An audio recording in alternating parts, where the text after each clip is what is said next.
given some broad questions to them to respond to, but of course they will have their own ideas of where to take this forward. I think it follows quite nicely from the first panel on the political outlook. We've already heard a little bit about the fact that we only have 2 years, right? 2024 and 2025, if we are really going to see some reforms through.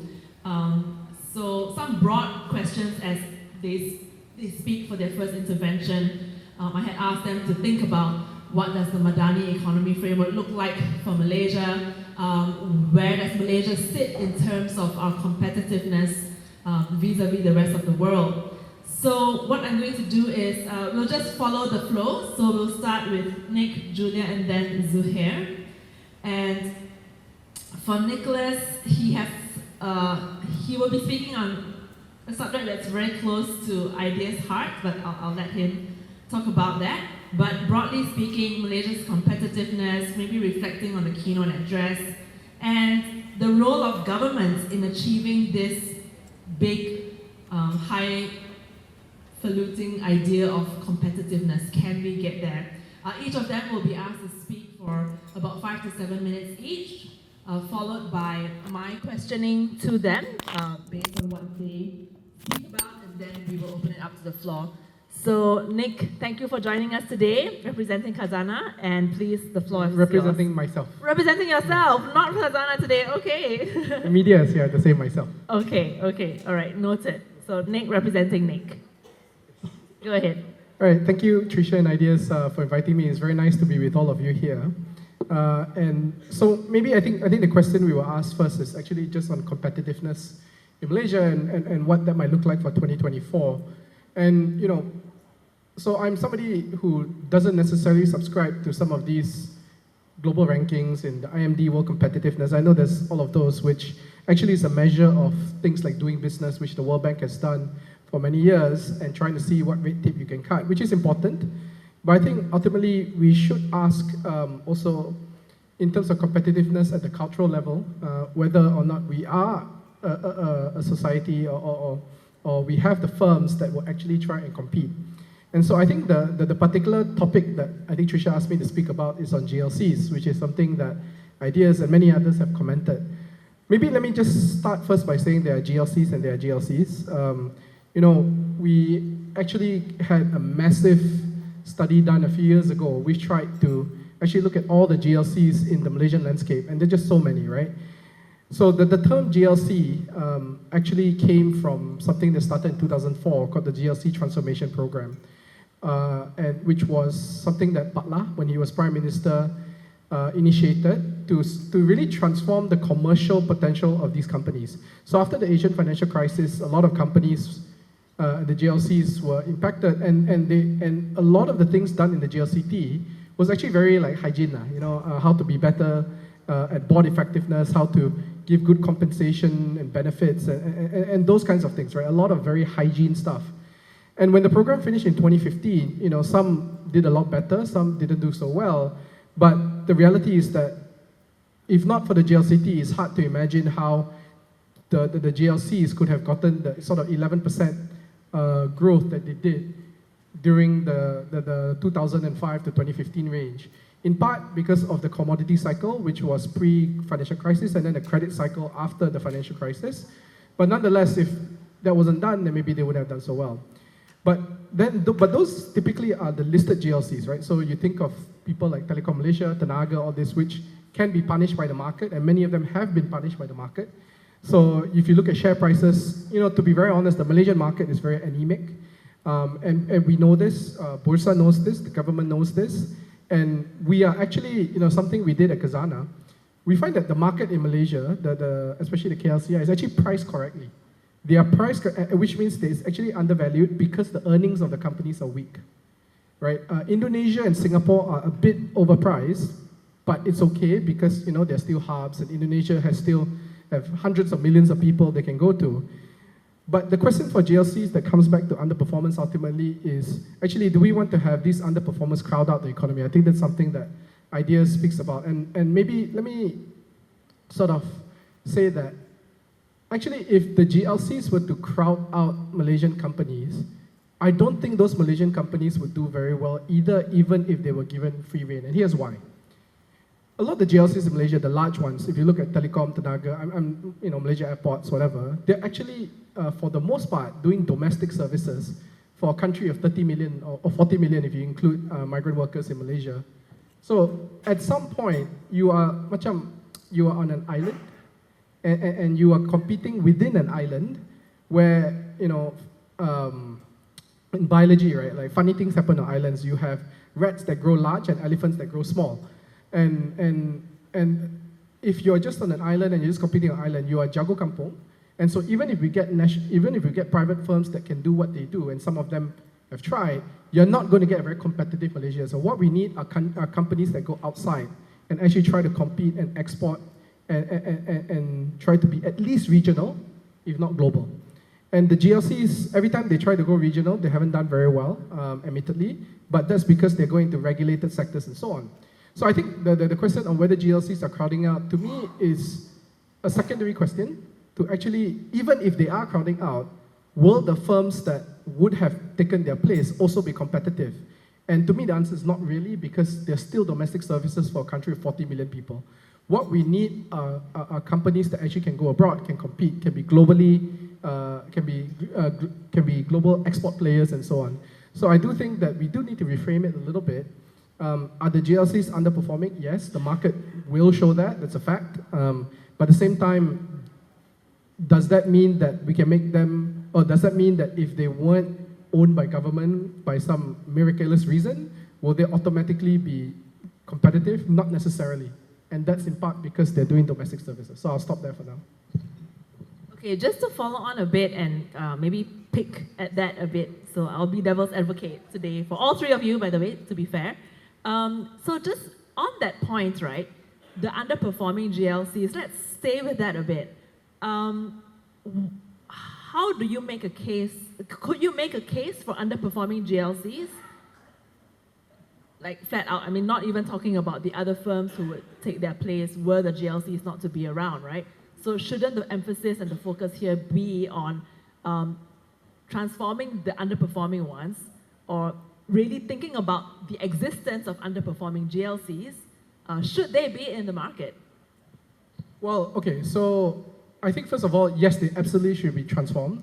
I'm not necessarily as certain that the transformation means giving the ownership of, let's say, Kazana's block to some tycoon who's also linked with government, right? Like, then you're just changing, you're changing the owner, but you're not necessarily changing the political and economic structure. So that's one.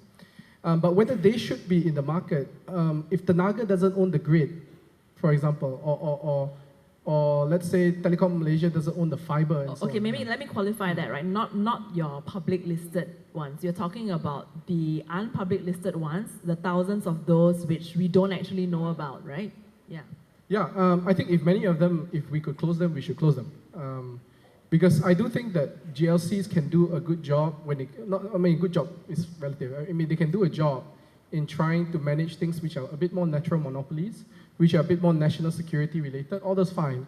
But I think when they get into things like catering, without naming companies because media say or whatever, then I do think it's a bit iffy, and you have to ask, why are they trying to behave as if they were conglomerates instead of trying to fulfill some societal function? And the listed GLCs, they also get asked to do a lot of national service, which actually impacts the share price. So then the question is, okay, if you want us to do that, then maybe the ones who don't have to do national service and are just doing things on the ground which maybe don't always make a lot of sense, then yeah, maybe we should think about closing them down. But I do think there is a role for the state to own enterprises that also help to drive new initiatives in the economy, especially when the private sector might not want to take the initial risk, the capex is too high, it's new technology, it's too unproven, then maybe you need somebody to be a cost discoverer for you. So I think that part, yes. But I think you're right, there are a lot of GLCs, there are GLCs and there are GLCs. There are a lot that actually go around that maybe shouldn't be there. Yeah. Okay, I think, yeah, it's very possible to take a very aggressive approach, right? And to just say, okay, shut down the ones that are not competitive. So we're not all that. So we also appreciate, yeah, national service, which is what you talked about. But I think the question which maybe we can come back to after this round is even the term national service needs to be unpacked. There is national service in terms of, when COVID happened, you get contributions of a certain sum to hospital equipment, for example. But there is also national service that is a term that's used to justify other contributions, and I think we need to be able to speak to which parts of national service actually are positive and which ones are perhaps negative or hampering the economy. Yeah, okay. So we'll come back to this GLC question. I'm sure everyone has opinions, but I'd like to now turn to Julia. Julia is someone whose name you will see very much commenting on the economy, and also now staying to this point of competitiveness. You come from a bank, you see what's moving in the market, maybe more from an investment point of view. What is it that keeps Malaysia attractive? If that's still something that we can say, please, Julia, over to you. Thank you, Dr. Tricia. Thank you to Ideas for inviting me today. And I actually found the first session very enlightening because over the last few years, my job when we speak to investors has not been an easy ride, especially when we come to the topic of politics, the political landscape, right? So what I do is I do meet a host of investors, foreign, even short-term portfolio fund managers, rating agencies, and they always ask about what's happening on the ground economically, politics, right? So I feel that my job actually as a Malaysian is really also to sell Malaysia as an ambassador. So I do try and take an objective view, and so when it comes to competitiveness, I feel that we should look at the stats. So allow me to rattle off some stats, right? So despite the last 3 years, what we've seen happen with the change of government, prime ministers, and so forth, we actually saw a cumulative net FDI inflow of 164 billion, right, between 2021 and 2023, 164. And this is more than double of the previous 3 years. And this is despite that we went through pandemic, right, MCO and so forth. Okay, so that's for FDI. So these are this real money coming in. Of course, there's also investment approvals, which of course some have said, oh, they are just approvals, they may not actually actualize. But you can see from the FDI that some of it, well, at least 85% of it has actualized. And the investment approvals last year was a record 329 billion, up 23%. So again, a very incredible number. And when I mention these numbers to our colleagues across the causeway, they are also quite amazed at what we have achieved, right? And finally, real private investment growth, right? So this is a number that we've been looking at for a long time, okay, since 2009, 2010. And what we've seen is that in the last 3 years, the compounded growth rate of real private investments was 4.8% per annum, okay? And this compares to 1.6% pre-pandemic. So something must have happened, right? And of course, it's probably external as well because of geopolitical risks happening, supply chain diversification. We've seen a flood of funds, of money coming into the region, looking at China plus one strategy, and Malaysia as a beneficiary because of the Singapore plus one strategy as well. We've obviously benefited from it, and the numbers show it, right?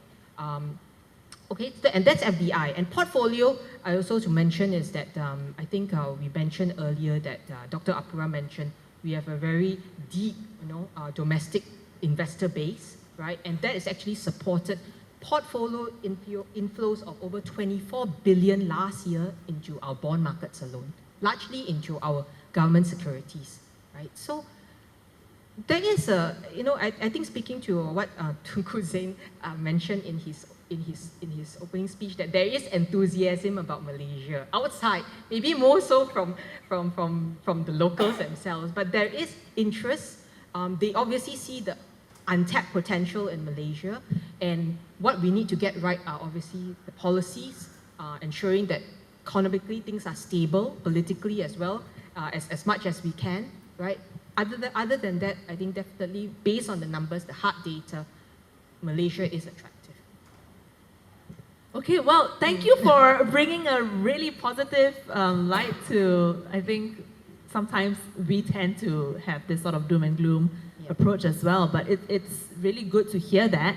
And we do like numbers. I think if the statistics and the facts and figures show that, Malaysia still has a strong story to sell. And as you say, we do benefit from the sort of diversification that's been happening. And I do know that there is a refocus on the Indo-Pacific, for example, from the other Western powers, given what's happening in China and around the world. Maybe, can I ask you, how do they see Malaysia vis-a-vis the region? Because sometimes what we hear is you've got neighbors, Indonesia, Vietnam, Singapore, of course, that are running a very aggressive race. How do the investors see us in light of this regional movement?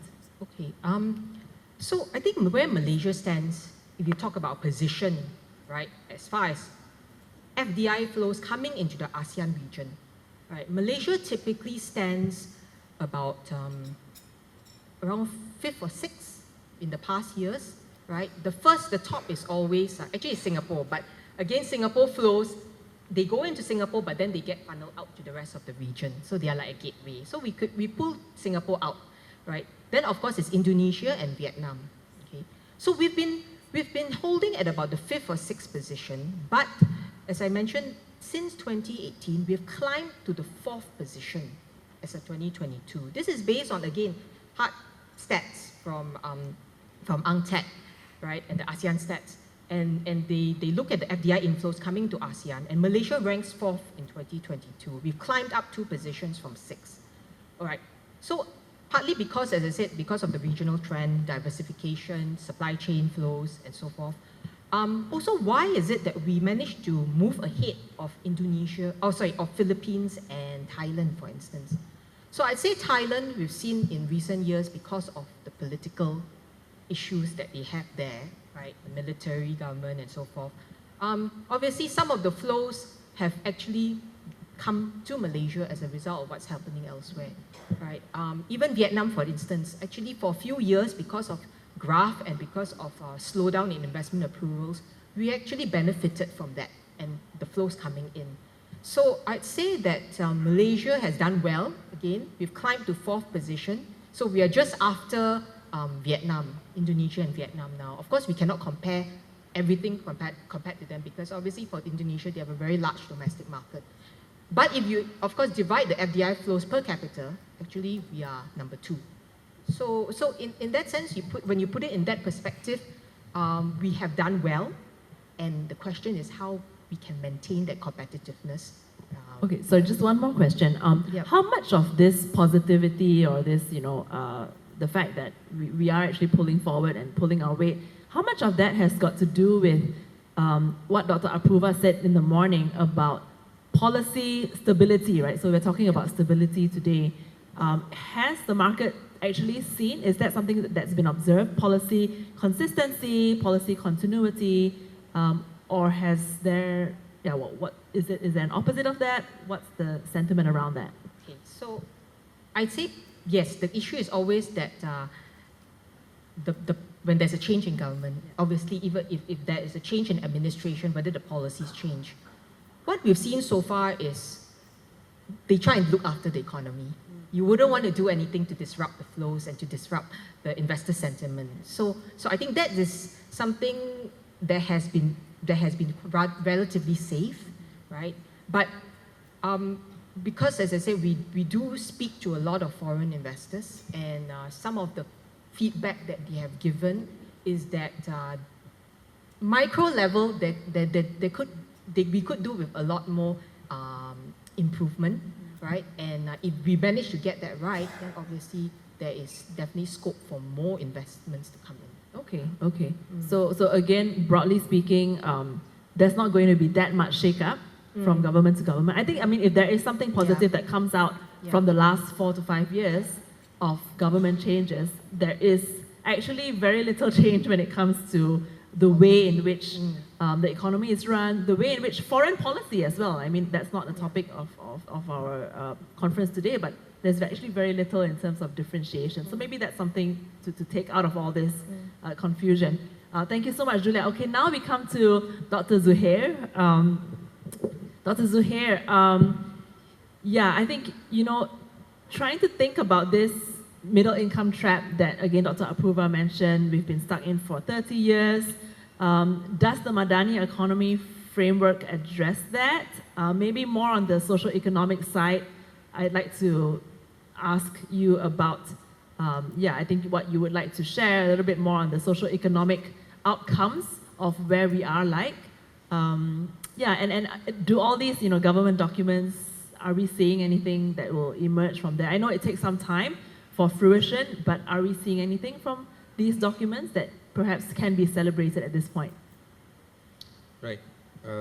Thank you, Risha, and thank you, Ideas, for having me.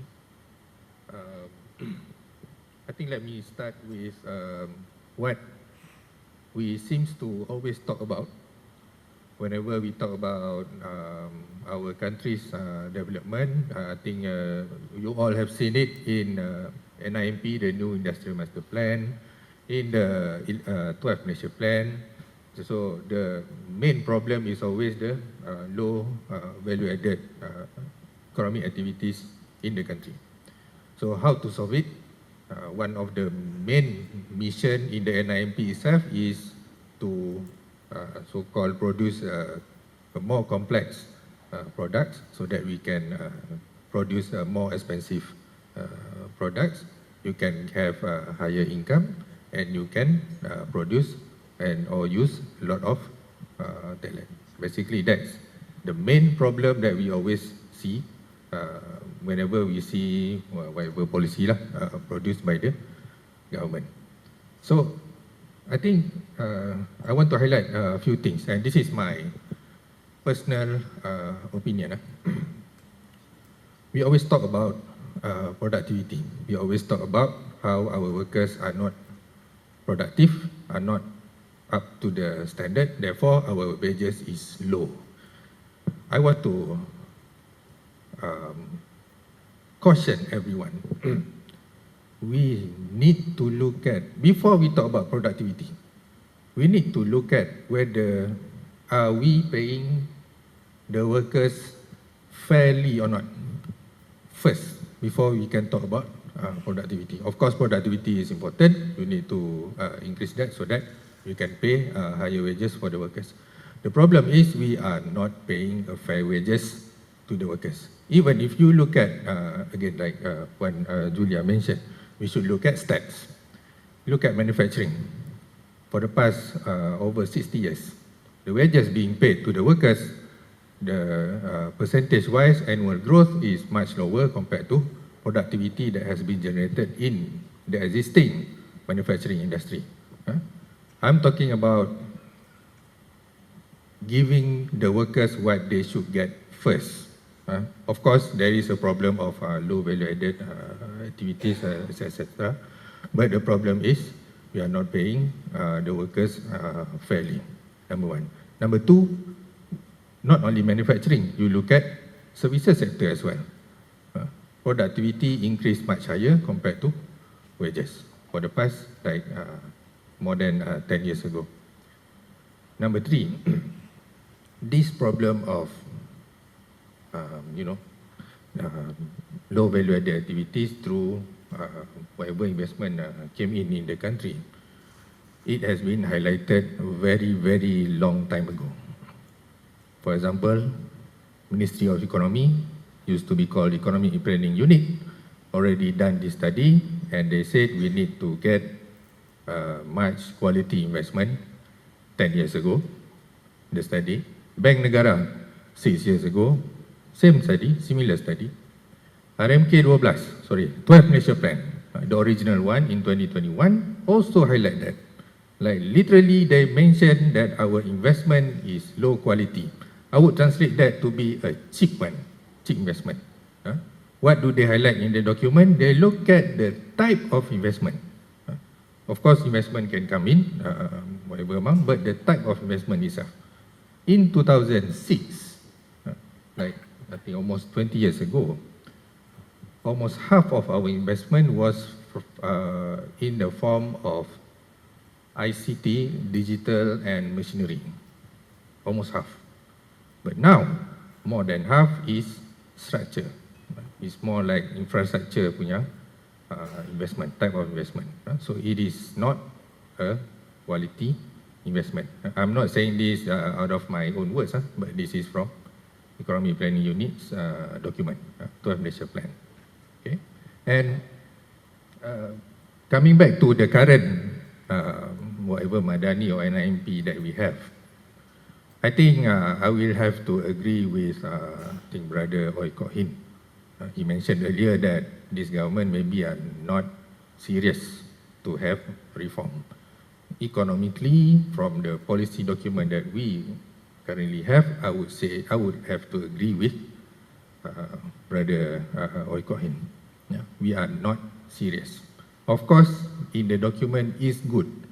For example, in a simple term, Madani, they want to give a better share of economy to the workers, and also we want to make sure that the small companies are more engaged in the economy.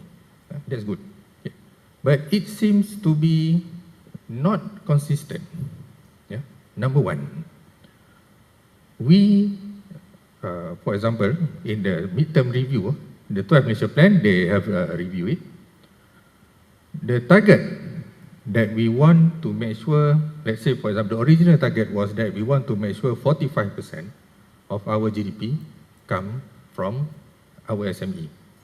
But now it's been lowered to only 40%. Secondly, which I think the most important, that is what I talked about earlier, about fair wages for the workers.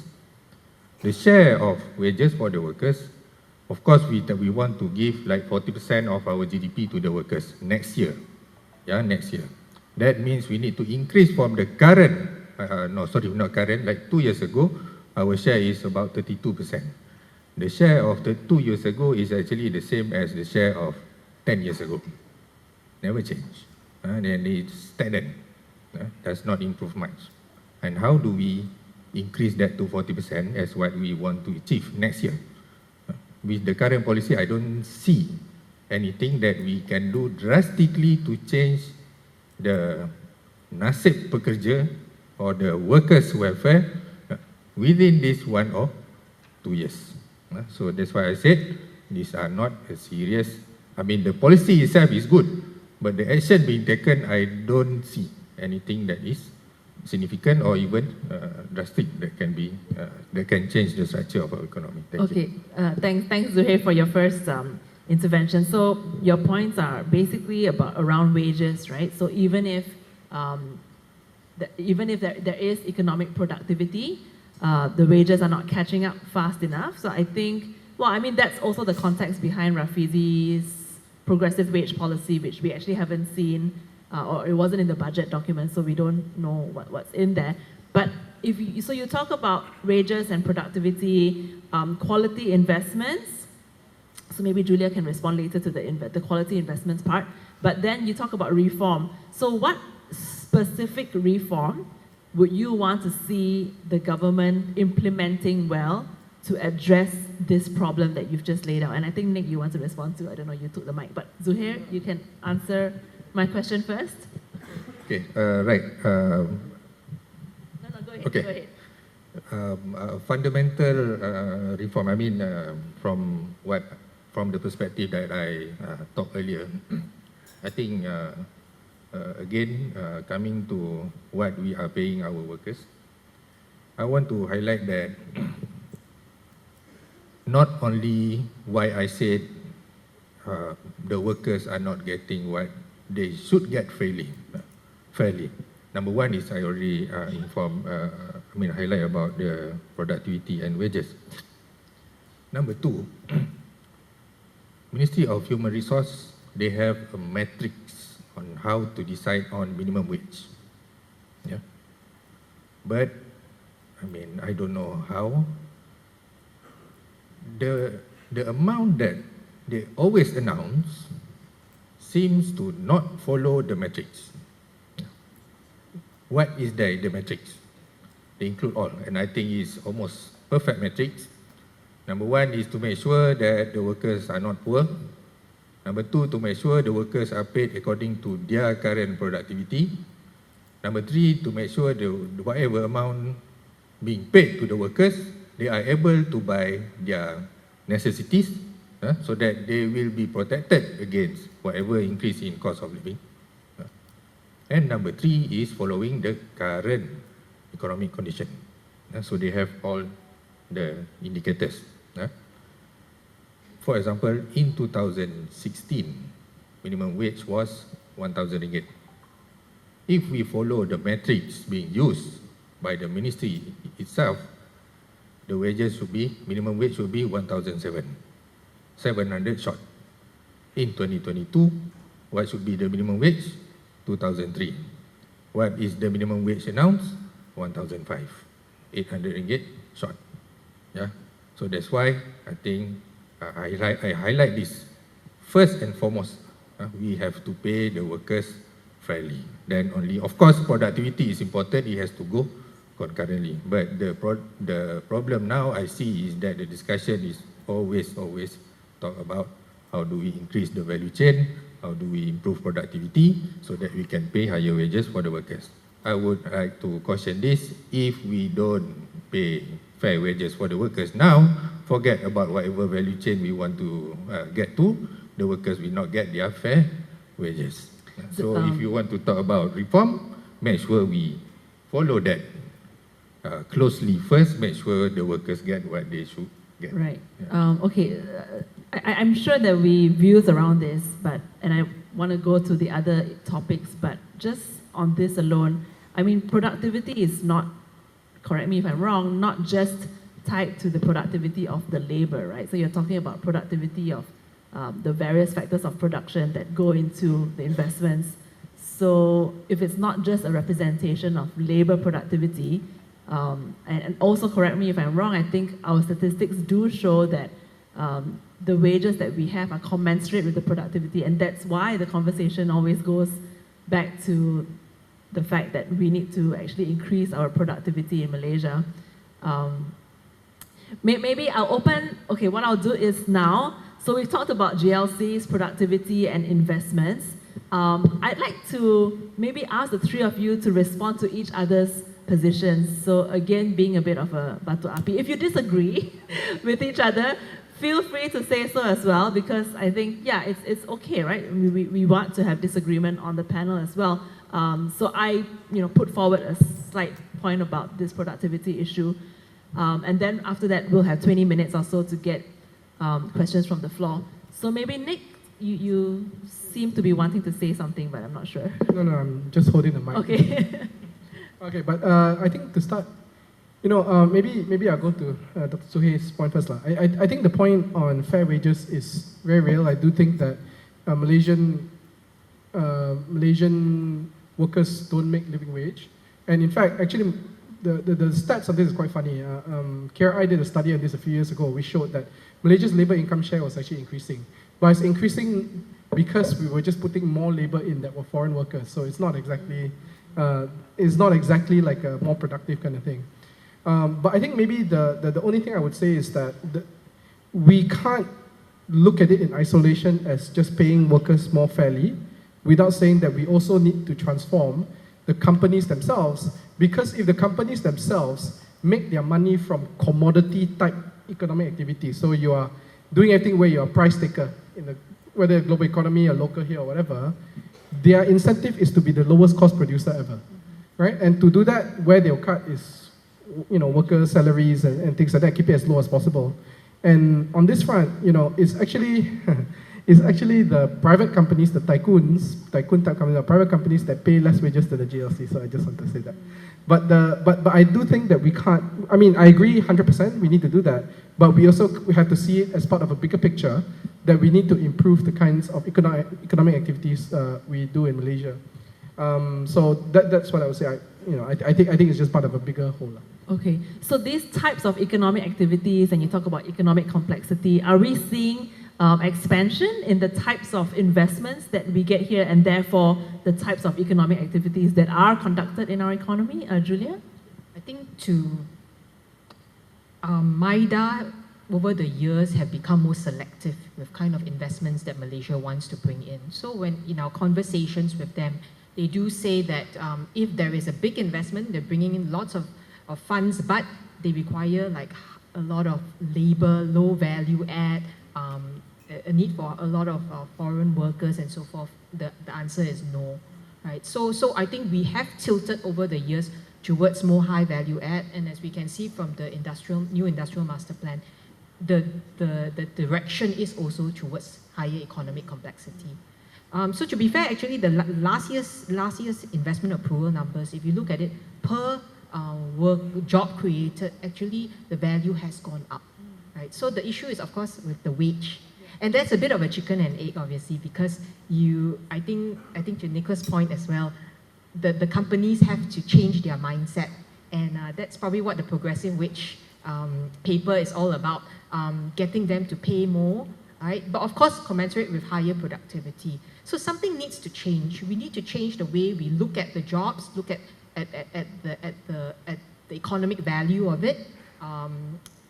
So I think we are kind of at the crossroads, and some companies still may think Malaysia as is cheap place, but we need to change that mindset. Okay, thank you so much. I actually have another big category of questions to ask, but I don't think we have time, which is on ESG, because that's going to throw a spanner in the works, right? So if you talk about labor, wages, productivity, and so on. But let's get to the questions now. The first question that has votes here, and it's interesting, I think maybe we'll get all the panelists to answer, is how can Malaysia address structural weaknesses in sectors such as education, healthcare, and infrastructure to support long-term economic growth? So again, I think acknowledging that we do have these structural weaknesses in education, healthcare, infrastructure, what would your response be? Let's start with Zuhair, and then Julia, and then Nick. Right. What should be the? How can Malaysia address structural weaknesses in sectors such as education, healthcare, and infrastructure to support long-term economic growth? I mean, you don't have to speak on all three of them, but maybe just pick one. Yeah, I think this is a big question. You know, each of the section have their own issues. But I would like to touch a bit on healthcare, especially when we talk about financing our public healthcare. We seem to reach to a very simplistic conclusion, not only among the public, but also among those who are responsible to, whatever design our public healthcare services. For example, I think a lot of you also have seen this in the media, in the news as well. We need to increase the fares from 1 ringgit to 5 ringgit at the public hospital. Why? The reason, because so that we can finance the our public healthcare. If we look at the numbers, even if you increase from 1 ringgit to 5 ringgit, it will not give a significant impact to the current healthcare budget. So we seem to think that, if we give 1 ringgit or we only charge 1 ringgit, the people will not take it seriously. In fact, they will continue to waste whatever, for example, medicines being given to the patient. This is what we always heard in the news. So therefore, government is increasing the fares from 1 ringgit to 5 ringgit. I think this is something that we need to change in terms of our mindset also. We're not only to simply say, okay, if we increase the fares, then we can finance our public healthcare, for example. This is not something that we should do and not something that we should think. Why I say that? Because public healthcare will be very, very important. We even need public healthcare in the future because we are currently an aging nation.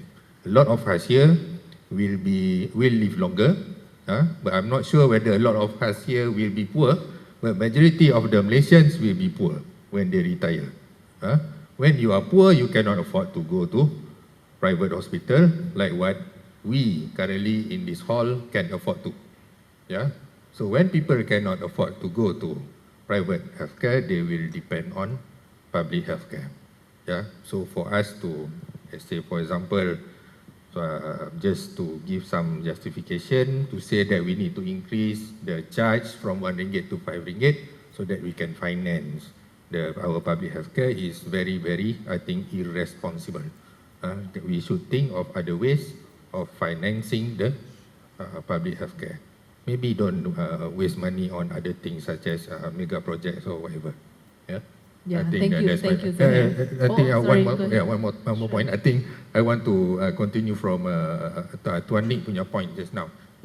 I think whatever, of course we don't focus only on wages. We should also focus on how to increase productivity and whatnot. But what I'm saying is that, let's say like what you mentioned earlier, Trisha, because of our productivity is low, our wage also is low. What I was saying is that the current level of productivity, given that this current level of productivity, our wages should not be of whatever amount that we have now.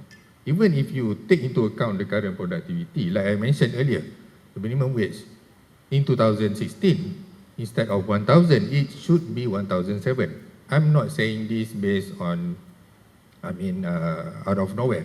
This is based on their current productivity at that level.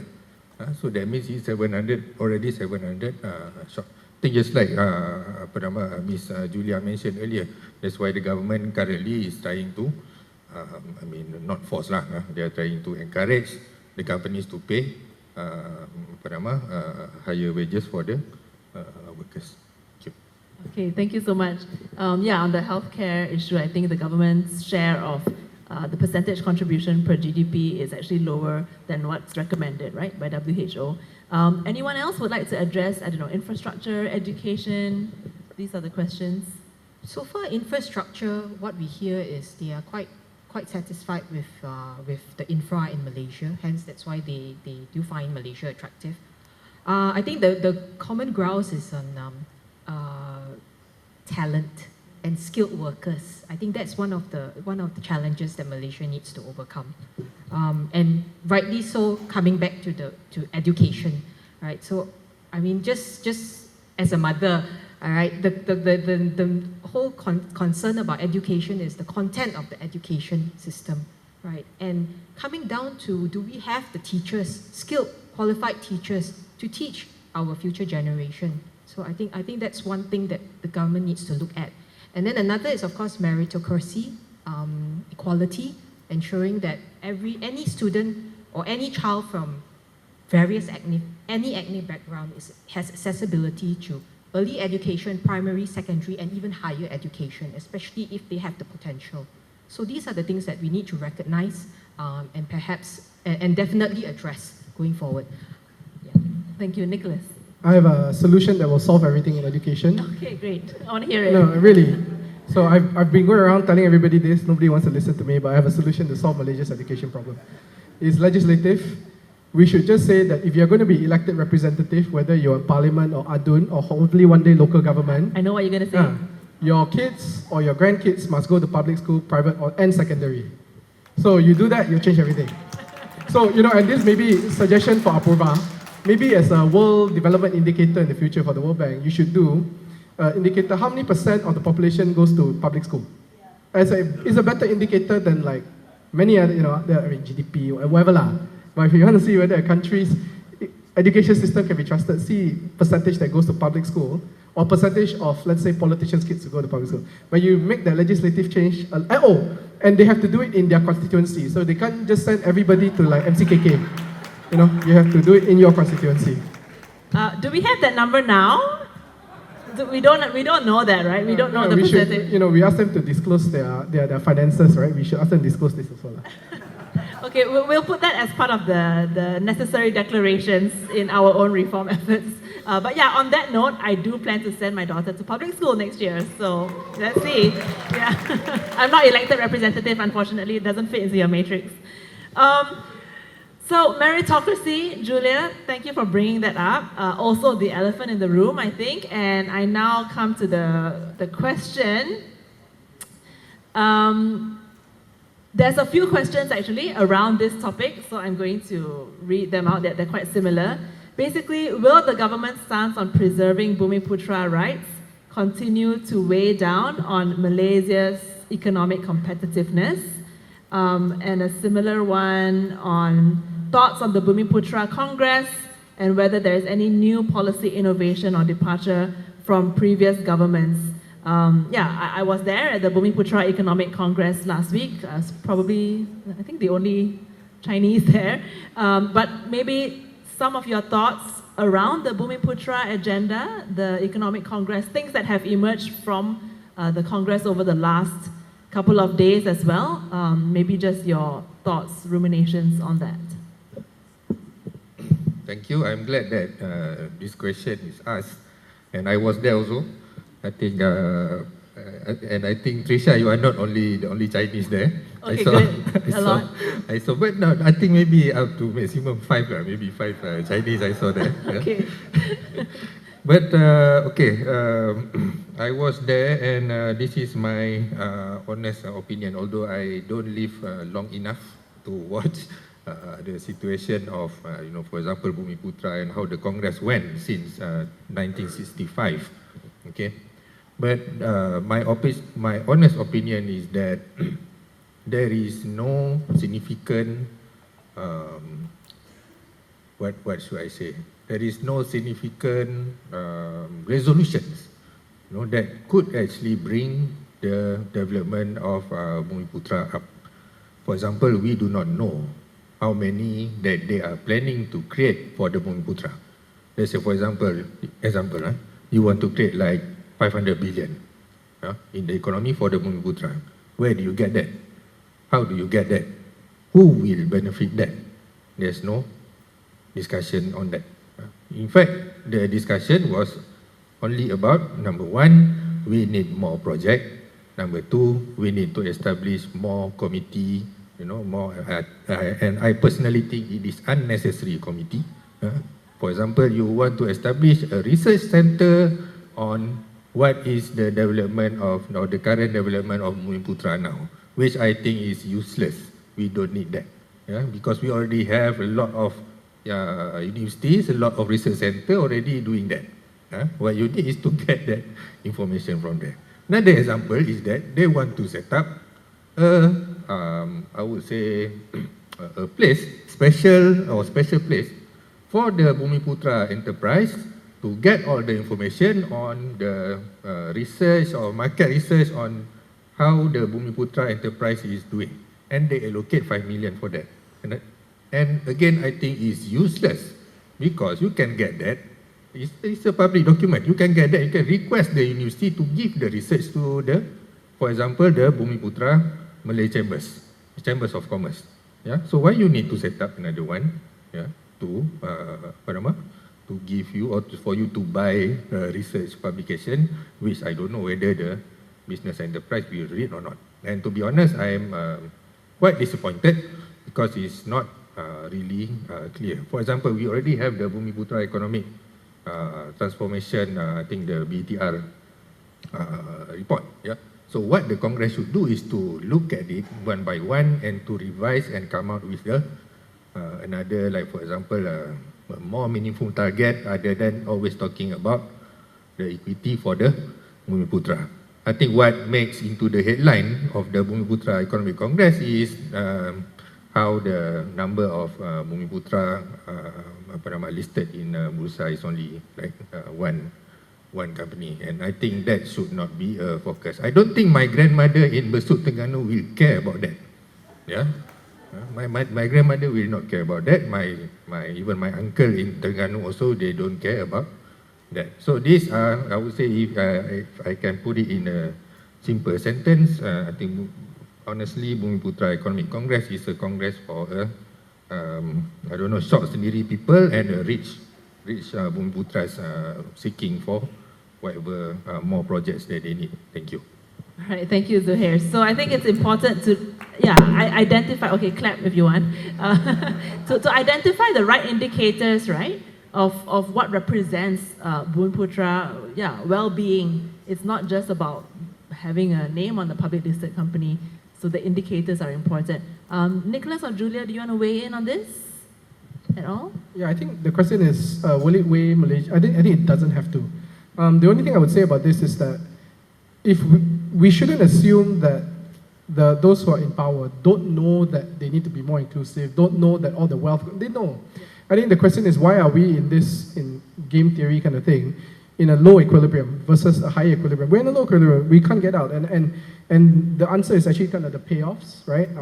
What would it take to change the payoff such that you can move to a high equilibrium? And the system is the one we need to tackle. I don't think it's for lack of knowledge that, oh yeah, we need to help more of the low income, we know all that. I think the question is, why does the system stay the way it does?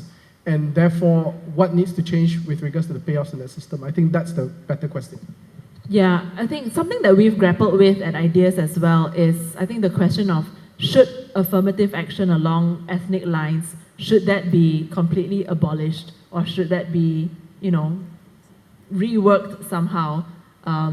Any quick thought to that before we get to the final question here? Julia?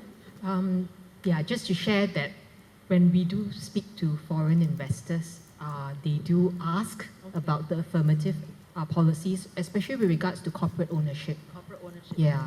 So they do question, and all I can say is that in this period when it's getting more competitive in the region to attract investments, I think Malaysia needs to look at policies from all angles to address how we can improve our competitiveness. Right. Thank you for emphasizing the corporate ownership part, because I think one thing we've sort of settled on is that abolishing it completely for everything is not a right solution.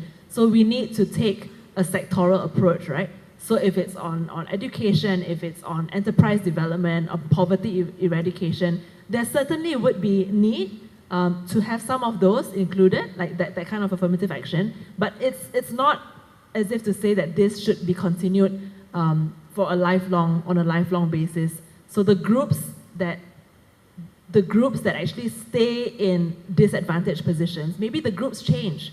It may not be, Bumiputra today, or let's say Malay. It may be Orang Asli. It may be, some other category as well. Who knows what happens 50 years from now. Any other last words before I move on to the last question? No? Okay, great. Final question.